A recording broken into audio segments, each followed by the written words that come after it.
The Colours That Blind, Chapter 58.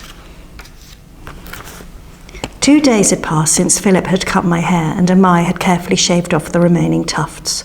All I could think of now was how, in anger, I had run to Bullet and told him that the boss and Philip were hiding guns in the bus's barn. I had wanted the Rogerses to pay for what they had done to me, but even so, guilt crawled all over me like fire ants, and I hadn't told Matthew what I'd done. "It feels like the end," I said, as we walked side by side up the small hill close to the river. Matthew answered softly. "If it's the end, then it's a beautiful one." He paused. "Tandiway," he said hesitantly, "don't get upset." I frowned. "I'm leaving tomorrow night." "Leaving? What do you mean you're leaving? Leaving to where? For how long?" "I'm going to Mozambique. There's a job that a friend of mine has arranged for me at one of the mission schools there, and I feel I should take it. You know how things are with my family at the moment, and I don't think I can tomorrow. I'm going to meet him close to the mission, and we'll make our way from there. I don't want to go like last time, without you knowing." He squeezed my hand. A lump sat in my throat, and I could not say anything. Then, as if I'd been waiting for it, gunshots sounded on the horizon, making us both duck for safety. A blaze of orange flames rose in the distance. My heart pounded, remembering what I had done. "It's the farm! Quick, we have to go!" Matthew shouted. I felt regret descend on me like a cold shower and prayed no one had gotten hurt as I watched the barn flare up wildly like tinder.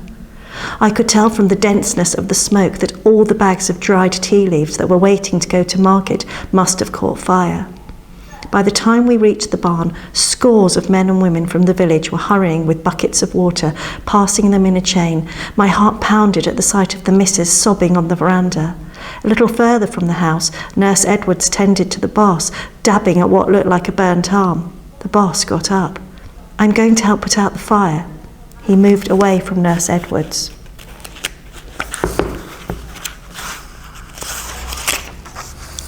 "Oh, I'm glad you're here," Nurse Edwards said when she saw me. "There are other people injured."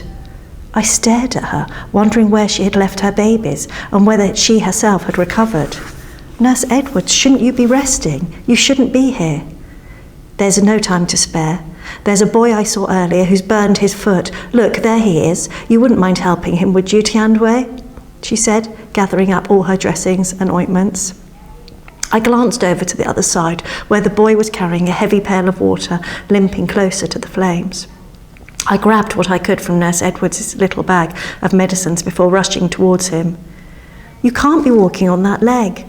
The fire will spread if I don't help," the boy protested. I coughed as a wave of smoke hit my nose. The tea estate was now full of people working together to try to put the fire out. "They've almost got it," I said, ordering the boy to sit down. "I saw them, you know," he said, giving in and groaning as he sat. "I saw 2 of them in camouflage, and one of them threw the petrol bomb into the barn through one of the high windows. I was on my way from the estate with Boss Philip." I flinched at his name and tended to his leg quietly, afraid to let the guilt slip out through my mouth. What would Matthew say if he found out? "I think they wanted to burn it all down from the look of things. Next time they will make sure it can't be snuffed out." Fear crept over me at his words.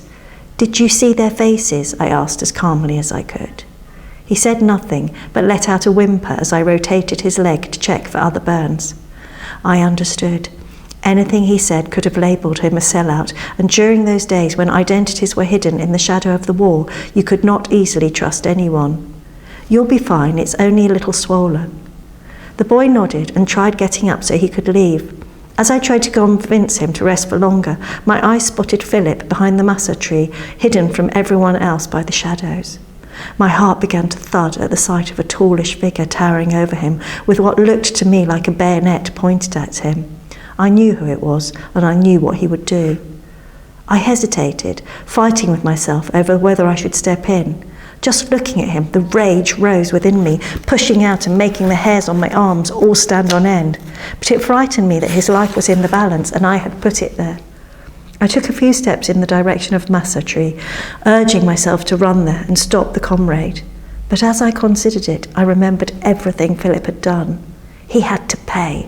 I wanted him to, for everything he had done to me, to my people. And then Tawana's words burst over me, Mzukuru, and I stood there, knowing that if I turned a blind eye, I would be brewing war, just as he had said. Philip had become my mirror on the wall, and I wanted to be better, Mzukuru. The choice stared me right in the eyes, and although I hated it, I found myself sprinting towards the tree, screaming, "Bullet, no! Let him go!"